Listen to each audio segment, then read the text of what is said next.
Okay, hello everybody. Welcome to the fourth course module here. In this course module, we're going to be talking about how to actually write an excellent research paper.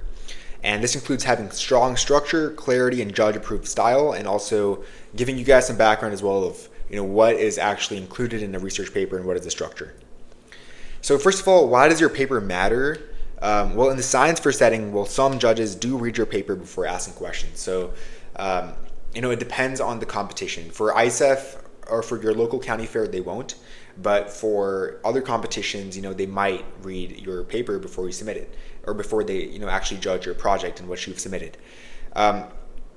Also, of course, besides the science fair stuff, your paper is what matters when it comes to getting published, because your research paper will be getting published.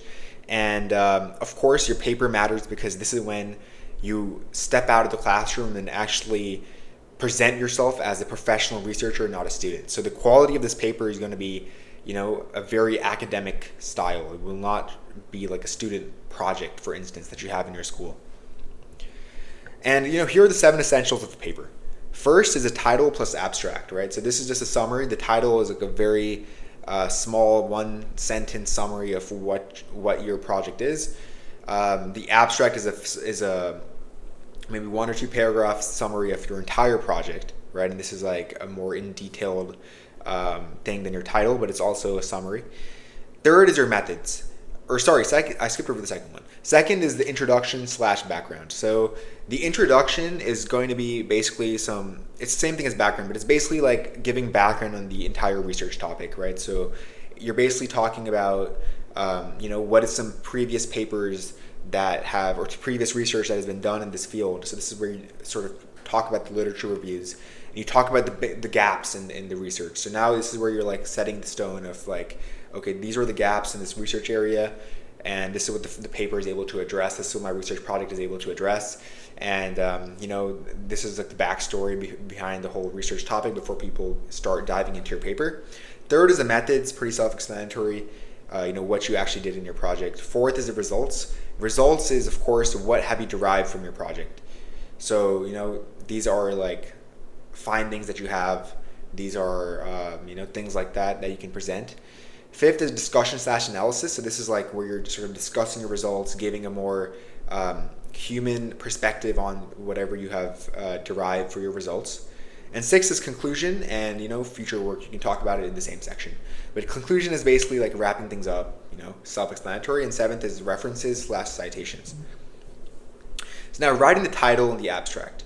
So when it comes to writing the title, you want to be very specific and also technical, right? The more technical it is, of course, when you're saying it's technical, it adds detail, but also it sounds, impressive. It sounds professional and such. So this also like looks good when you're presenting a project, right? So like if you have a very technical sounding title, it looks better, of course, more impressive. So here's an example: deep learning for early diagnosis of heart failure using echocardiography. This is my title for my project.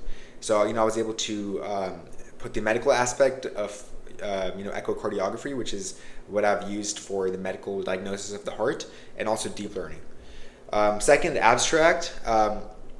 This is like 1 or 2 paragraphs. It covers your background, your methods, results, and significance, but it's very concise, to the point, summarizes it for the reader. Introduction / background. It's 3 components. One is setting the stage, of course. What is the background of this? What is the history and background of this entire topic? Then you talk about the problem you're solving, and then you also want to reference 3 to 5 key papers. So this is when you do the literature review and you're actually showing the reader that, okay, this is what has been done in the past, this is what I'm doing, and this is what the gaps are.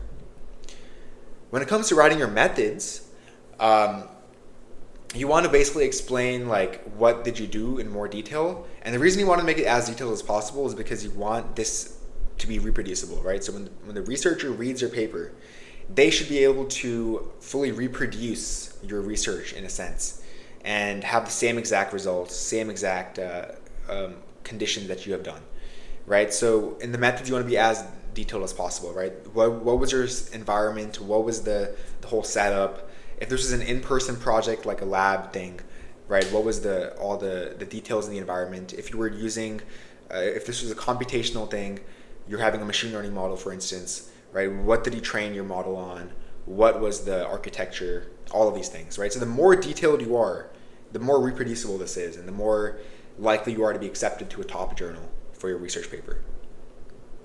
Also, secondly, the judges must know you actually did this. So if you are very detailed, right, the judge will know that, okay, this person really knows what they're talking about. They were very detailed and they know the intricacies of the project. But, after that comes the results. In the results, you want to show the findings, of course, and showing findings, you can show stats, but visuals are very key. Visuals is where you can show graphs, tables, accuracy percentages, heat maps and things like that. Also, you want to highlight 1 to 2 surprising or impressive outcomes. So for instance, let's say for my heart failure project, I noticed that the stats that I derived for a particular type of patient, I was much more accurate than a clinician, right? For a specific, like let's say for a patient with cardiomyopathy, which is a type of heart failure, and let's say my AI model was much more accurate than a clinician, then I can highlight that and I can say, oh, it's surprising, that for this particular patient, for some reason, AI is more accurate than a clinician, right? This is a very interesting thing, and here are the stats to back it up. And in discussion/analysis, you want to sort of talk about what your results mean. So this is when you're saying that these stats and these computational figures were this is what the significance is. You compare this with other research. You can say this is better than the benchmark. This is better than other research. Also, you can talk about potential errors, limitations, why your approach might have not been the best. These are when you just give an honest discussion/analysis. And also, you want to sound like a critical thinker, right? So you want to, be as analytical as possible, right? Of course, it's called the analysis section for a reason. So the second to last section is the conclusion plus feature work. This is when you wrap up everything. You answer the question, why does this matter? So what, right? And then you also talk about the next steps. So you suggest what the next steps are. You or someone else could do them. So you can sort of talk about what the future work can be in this research space. And when it comes to style of voice and formatting, this is what you want to do. Here's an assignment for you guys. You can write a 1-page doc where you answer for your specific project, where you're sounding professional and not robotic, right? So you want to sound inspirational as well. You don't want to use words like I or we unless required. You don't want to use passive voice too much. Don't use contractions like write do not instead of don't. Basic formatting, things like that. Of course, have clean line spacing, consistent font, right? These things to show the overall, logical sense, if you're are you a sensible person? Because a sensible person will use good formatting, right? You wouldn't submit an academic paper that has bad formatting. And some common mistakes to avoid is, don't be too vague. Don't say, oh yeah, I used AI, right? If you used, for example, a 5-layer CNN trained on 300 frames of images, you'd much rather say that as opposed to just saying, oh, I used AI, right? Second is, you've got to show results, right? Some people don't show results and their paper gets rejected. So you need to show graphs, stats, outputs, and of course your mentor will help you out in this. Also, no citations. You must show you did background research. So these citations are very important. And also poor structure. But if you follow the structure that I've laid out here in this presentation, you'll be fine.